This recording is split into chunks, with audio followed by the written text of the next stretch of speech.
ഷഹബാസിന്റെ മരണത്തിൽ ഇപ്പോൾ rural SP മാധ്യമങ്ങളോട് സംസാരിക്കുന്നു. പക്ഷേ പല കാര്യങ്ങളും നമ്മൾ റെക്കോർഡ് പ്രകാരം ഒരു കേസേ ഉള്ളൂ അയാളുടെ പേരിൽ. അതൊരു ഗ്രാവിറ്റി ഉള്ള കേസല്ല. പക്ഷേ അയാളുടെ കൂട്ടുകെട്ടുകൾ മറ്റുള്ള ആളുകളുമായിട്ടൊക്കെ ബന്ധങ്ങളുണ്ട് എന്ന് നമ്മൾ മനസ്സിലാക്കി വരുന്നുണ്ട്. അപ്പോൾ അയാളുടെ ഭാഗത്തുനിന്ന് ഈ ഒരു തരത്തിലൊരു ഇതുവരെ അങ്ങനെ കണ്ടെത്താൻ കഴിഞ്ഞിട്ടില്ല. ഉണ്ടോ എന്ന് പരിശോധിക്കപ്പെടേണ്ടതാണ്. അത് പരിശോധിച്ച് വരികയാണ്. ഈ കുട്ടിയുടെ ഷഹബാസിൻ്റെ കുടുംബം ആരോപിക്കുന്നത് ഇതുപോലെ പിന്നെ പ്രതികളുടെ അല്ലെങ്കിൽ കുട്ടികളുടെ ബന്ധുക്കൾക്ക് ഈ ക്രിമിനൽ പശ്ചാത്തലം, രാഷ്ട്രീയ പശ്ചാത്തലം, അങ്ങനെ പല തലങ്ങളുണ്ട്. അപ്പോൾ അതൊക്കെ പരിശോധിക്കാമെന്നൊരു പറയുന്നുണ്ട്. അപ്പോൾ അങ്ങനെ എന്തെങ്കിലും നമുക്ക് ബന്ധം കണ്ടെത്താൻ കഴിയുന്നുണ്ടോ?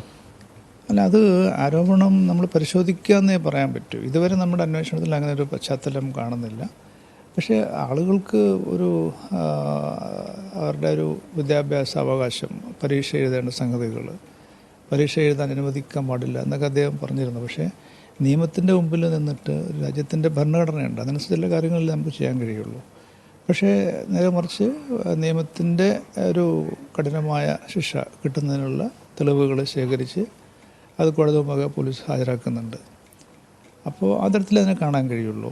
അപ്പോൾ കുട്ടികളുടെ ഭാവി നലിച്ചു നോക്കണം. ഇങ്ങനെയുള്ള ആളുകളിപ്പോൾ അവരെന്ത് പഠിച്ച് പാസ്സായാലും അവരുടെ ഭാവി ഒരു നല്ല രീതിയിൽ പോകുമെന്ന് ചിന്തിക്കാൻ കഴിയില്ല.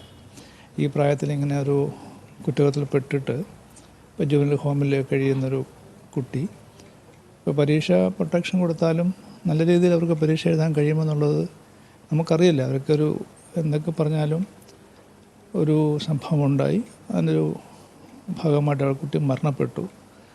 പിന്നെ ഇപ്പം നമ്മൾ പുറത്തു വന്ന കാര്യങ്ങൾ, മീഡിയയിൽ വന്ന വാർത്ത കാര്യങ്ങൾ, കൊല്ലും എന്ന് ഞാൻ പറഞ്ഞ പോലെ ചെയ്തല്ലോ എന്നൊക്കെ പറഞ്ഞതായിട്ടൊക്കെ പറയുന്നുണ്ട്. ഒരു ആസൂത്രണം അല്ലെങ്കിൽ ഒരു സാധാരണ ഒരു വിദ്യാസംഘർഷം അപ്പുറത്തേക്ക് ഒരു ഡെപ്ത് കാണുന്നുണ്ട്. ഈ സംഭവം വെച്ച് നോക്കുമ്പോൾ കുട്ടികളുടെ ഒരു പ്രാകൃതമായ ഒരു സംഭവം. നമ്മളിപ്പോൾ സ്റ്റഡീസ് തന്നെ 2000-ന് ശേഷം ജനിച്ച കുട്ടികളുടെ IQ അതൊക്കെ ഒരു നമ്മളുടെ ജനറേഷനുമായിട്ട് വ്യത്യാസപ്പെട്ട ആളുകളാണ്. അപ്പോൾ ഇങ്ങനെയൊക്കെ വന്നത് ഇപ്പോൾ അവരുടെ ചാറ്റ് ഹിസ്റ്ററി പരിശോധിക്കുന്നുണ്ട്.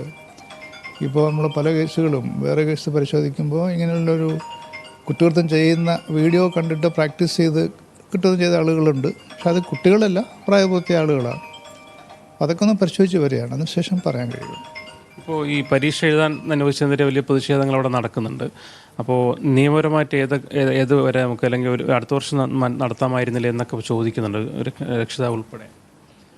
അത് നമ്മൾ ഈ സംഭവത്തിൻ്റെ പശ്ചാത്തലത്തിലാണ് അങ്ങനെ നമുക്ക് തോന്നുന്നത്. നമ്മൾ തന്നെ പല കുറ്റകൃത്യം ചെയ്ത് ജയിലിൽ കഴിയുന്ന ആളുകൾ പരീക്ഷ എഴുതാൻ വേണ്ടി കോടതി എസ്കോർട്ട് കൊടുത്ത് പോയി പരീക്ഷ എഴുതാറുണ്ട്. അപ്പം അതുപോലെ തന്നെ ഇതിനെ കാണാൻ കഴിയുള്ളൂ. അപ്പോൾ അവർ നേരത്തെ പരീക്ഷ എഴുതാൻ വേണ്ടിയിട്ട് പഠിച്ച കുട്ടികൾ ഇങ്ങനെ സംഭവം ഉണ്ടായി. വിദ്യാഭ്യാസ അവകാശം ഭരണഘടന വാഗ്ദാനം ചെയ്യുന്നതാണ്. അങ്ങനെ ഒരു സംഗതികളിലൂടെ അത് പരിഗണിക്കേണ്ട. അപ്പം ഒരു നിയമത്തിൻ്റെ മുമ്പിൽ ഒരു കോൺസ്റ്റിറ്റ്യൂഷണൽ ബോഡിയുടെ ഒരു ഡ്യൂട്ടിയാണ് അവർക്ക് പരീക്ഷ എഴുതാനുള്ള സംവിധാനം ഒരുക്കേണ്ടത്. അതിൻ്റെ പശ്ചാത്തലത്തിലാണ് പോലീസിനോട് പ്രൊട്ടക്ഷൻ കൊടുക്കാൻ പറഞ്ഞത്. അതാണ് നമ്മൾ കൊടുത്തത്. തീർച്ചയായിട്ടും ഈ പ്രശ്നങ്ങൾ, പ്രതിഷേധങ്ങളൊക്കെ തന്നെ അവരുടെ ഈ പ്രവൃത്തിക്കെതിരായിട്ടുള്ളതാണ്. അതും അതിൻ്റെ വഴിക്ക് പോകും, അതേ പറയാൻ കഴിയുള്ളൂ. ഇനിയിപ്പോൾ ഇതിൻ്റെ തുടരന്വേഷണം, ഈ തെളിവെടുപ്പ് അങ്ങനെയുള്ള കാര്യങ്ങൾ ഉണ്ടാകുമോ, അതോ ഈ ജുവനൈൽ ആക്ടിൻ്റെ പരിധിയിൽ നിന്നുകൊണ്ട് എന്തൊക്കെയായിരിക്കും നടത്തുക? അല്ല, ആക്ടിൻ്റെ പരിധി ഒന്ന് ചെയ്യാവുന്ന എല്ലാ കാര്യങ്ങളും ചെയ്യും. കുട്ടികളെ കൊണ്ടുപോയി തെളിവെടുപ്പ് നടത്താൻ ഇതൊക്കെ ഉണ്ടാവും. അത് അങ്ങനെ ഇതുവരെ നമുക്കെല്ലാ തെളിവുകളും കിട്ടിക്കഴിഞ്ഞു. ഇപ്പോൾ പിന്നെ കുട്ടികൾ നമ്മൾ പോലീസിൻ്റെ യൂണിഫോം ഇട്ട് അല്ലെങ്കിൽ അങ്ങനൊരു സ്റ്റേഷനിൽ കൊണ്ടുപോയി നടപടി ചെയ്യാൻ പാടില്ല എന്നുള്ളതാണ്. അപ്പോൾ അതൊക്കെ നിയമത്തിൻ്റെ ഒരു പരിധിക്കുള്ളിൽ നിന്ന് ചെയ്യും. ശരിക്കും ഇവരെ ഒരു വൈഡായിട്ട് പറയുകയാണെങ്കിൽ എങ്ങനെയാണ് ഈ കുട്ടികൾ കുറേ അക്രമാസനം വർദ്ധിക്കുന്നുണ്ട്, മൊത്തത്തിൽ എങ്ങനെയാണ് പോലീസ് ഇതിനെ കാണുന്നത്? പോലീസിൻ്റെ ഇടപെടലുകൾ ഈ കാര്യത്തിൽ ഇടപെടാൻ അത് പോലീസിന് മാത്രം പറയേണ്ട സംഗതിയല്ല, അത് സമൂഹത്തിലുള്ള ഒരു മൂല്യച്യുതിയാണ്. അപ്പം നമ്മൾ പരിശോധിക്കേണ്ടത് മാതൃകയാകേണ്ട ആളുകൾ, പേരൻസ് മാതൃകയാകാത്തതിൻ്റെ പ്രശ്നങ്ങളാണ്. അപ്പോൾ ഇപ്പം ഞാൻ പറഞ്ഞത് തന്നെയാണ്, നേരത്തെ സ്റ്റഡി ലീവ് പീരീഡിൽ പോലും ഇങ്ങനെ സംഭവിക്കുമ്പോൾ ആ കുടുംബത്തിൽ അവരുടെ സാന്നിധ്യം, പേരൻസ് എങ്ങനെ കുട്ടികളുടെ ശ്രദ്ധാലുക്കളാണ് അവരുടെ വിദ്യാഭ്യാസ കാര്യത്തിൽ അല്ലെങ്കിൽ പൊതുവായ കാര്യങ്ങളിൽ, അത് അവർ ശ്രദ്ധിക്കാത്തതുകൊണ്ടാണ്. അപ്പോൾ ശ്രദ്ധിക്കുന്ന സ്ഥലങ്ങളിൽ ഇങ്ങനെയുള്ള കുറ്റകൃത്യങ്ങൾ ഒരിക്കലും ഉണ്ടാവില്ല. ഇപ്പോൾ ലക്ഷക്കണക്കിന് കുട്ടികൾ പരീക്ഷ എഴുതുന്നു. അപ്പോൾ ഈ ഒരു സംഭവം വെച്ചിട്ട് ബാക്കിയുള്ള കുട്ടികൾ നമ്മൾ ഇതിലേക്ക് ഈ തുലാസിലേക്ക് എടുക്കേണ്ട കാര്യമില്ല എന്നാണ് പറയാനുള്ളത്.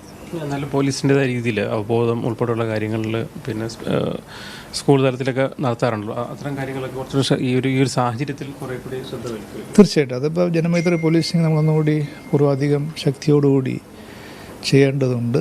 പിന്നെ പബ്ലിക് പാർട്ടിസിപ്പേഷൻ വേണം ഇങ്ങനെയുള്ള സംഗതികൾ. ഇപ്പോൾ ട്യൂഷൻ സെൻ്റർ എടുക്കണം. ട്യൂഷൻ സെൻ്ററിൽ പല സ്കൂളിലെ കുട്ടികളുണ്ട്. അപ്പോൾ അവിടെ ഒരു ആനുവൽ ഡേയുടെ ആവശ്യമുണ്ടായിരുന്നോ പരിശോധിക്കപ്പെടേണ്ടതാണ്.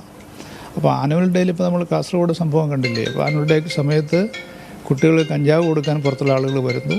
കഞ്ചാവ് കൊടുത്ത ആളെ പോലീസ് പിടിച്ചപ്പോൾ കഞ്ചാവ് കൊടുത്ത ആളുകൾ, വിൽപ്പനയ്ക്ക് വന്ന ആളുകൾ പോലീസിനെ ആക്രമിക്കുന്നു. അപ്പോൾ ഇതൊക്കെ നമ്മൾ സാധാരണ സ്കൂളുകളിലൊക്കെ ഓപ്പൺ ഹൗസ് വെക്കും. ഒരു മാസത്തിൽ കുട്ടികളുടെ പേരൻസിനെ വിളിച്ച് ടീച്ചേഴ്സുമായിട്ട് സംവദിക്കും. എത്ര പേരൻസ് സമയം കണ്ടെത്തി പോകുന്നുണ്ട് എന്ന് പരിശോധിക്കപ്പെടേണ്ടതാണ്.